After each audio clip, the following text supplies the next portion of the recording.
De l'art sur sable. Je vous avoue humblement que lorsque j'ai vu le texte de ce reportage-là, je me posais des questions. Je me dis, qu'est-ce que c'est exactement?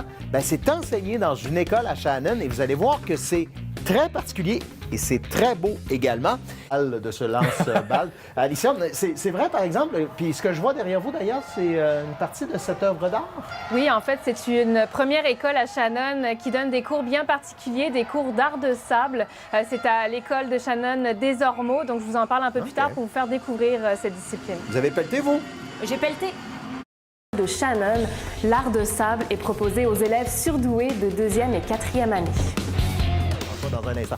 Alicia, on va à Shannon ce soir pour... c'est quelque chose d'original, c'est même une première, si je ne m'abuse, où dans une école, on enseigne l'art de sable. Oui, en fait, c'est à l'école Dollard des Ormeaux du côté de Shannon et c'est l'initiative de la directrice puis d'une professeure de l'université qui ont décidé d'offrir des cours pour la première fois dans une école primaire, des cours d'art de sable à des élèves doués de 2e et 4e année. Alors, qu'est-ce que c'est l'art de sable? C'est du sable que vous étalez sur une table lumineuse et vous créez une histoire narrative avec de la musique en arrière. Ça fait 20 ans seulement que ça existe, c'est tout nouveau. Alors, j'ai eu l'occasion d'aller assister à l'une de ces classes et rencontrer les élèves qui étaient sur place.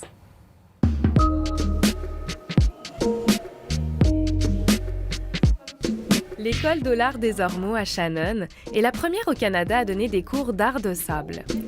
Depuis le mois de janvier, Marie-Linda Bluteau enseigne cette discipline aux élèves doués de 2e et 4e année. J'étais la première au Québec et au Canada à faire de l'art de sable. C'est un dessin animé en direct de l'histoire de quelqu'un. Dans le contexte ici, en milieu pédagogique, on a été la chance, la directrice est très artistique, elle a décidé de choisir les doués de l'école pour faire un projet pilote, pour les amener à faire un dessin, travailler avec l'art de sable, comme pour les gratifier ou les bonifier leurs efforts. Tu regardes, ça fait comme un mouvement. Ce que je peux faire, c'est offrir quelque chose de différent, de varié aux élèves doués. On a plein de moyens pour les élèves en difficulté, mais un élève doué, qu'est-ce qu'on fait avec un enfant doué? C'est pour ça que moi, l'art avec les élèves qui ont de la facilité, je trouvais que c'était un beau mélange. Dans l'art de sable, la table lumineuse est un élément essentiel. C'est autour de celle-ci que les élèves apprennent à créer leurs dessins. Juste ici, peut-être ta ligne ici, là. Oui, celle-là. Ah, voilà, là. Mes amis m'ont montré des trucs pour m'aider à faire du dessin de sable. Ça m'a beaucoup aidé vu qu'avant, je connaissais rien du tout. C'est très créatif. Puis j'adore les trucs créatifs. Quand t'entends la musique, tu sens le mouvement que tu fais comme dans le sable. On dessine toujours avec de la musique. Les élèves sont très habitués à notre petite routine. On est embarqué dans un processus artistique ensemble que moi-même, j'ai découvert parce que je ne l'avais jamais enseigné avant. La directrice, Julie Carpentier, a donné carte blanche à l'enseignante. Elle croit que l'art de sable est un moyen différent pour développer le potentiel et la motivation des élèves. Mon travail, c'est de créer des opportunités pour les enfants. Parce que je ne sais pas quelle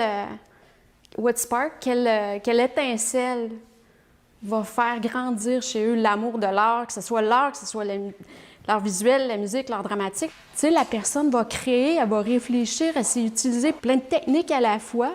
Pour moi, c'est important qu'ils connaissent autre chose. C'est très mathématique, l'art de sable, puisqu'il y a de la matière qu'il faut enlever, mettre. On a une texture réelle qui est présente. Puis comment on fait notre dessin, ce qu'on a enlevé au début, comment on va faire pour rajouter quelque chose. Il faut vraiment réfléchir. L'art de sable raconte une histoire.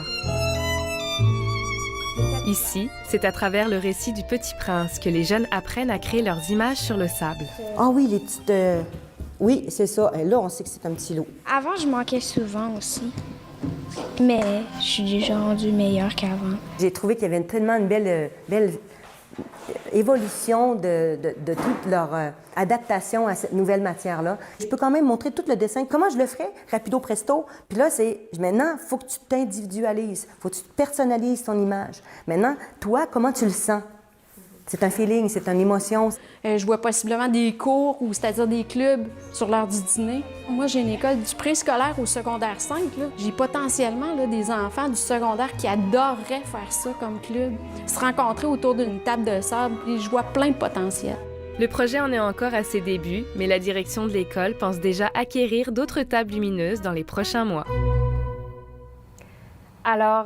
Alors, c'est vraiment une belle initiative de la part de cette école. Peut-être, on ne sait pas que d'autres emboîteront le pas suite à ce reportage. Mais ce qui est certain, c'est que c'est très apaisant de dessiner comme ça sur le sable. Mais je dirais aussi que c'est très contre-intuitif. Ça demande de la réflexion.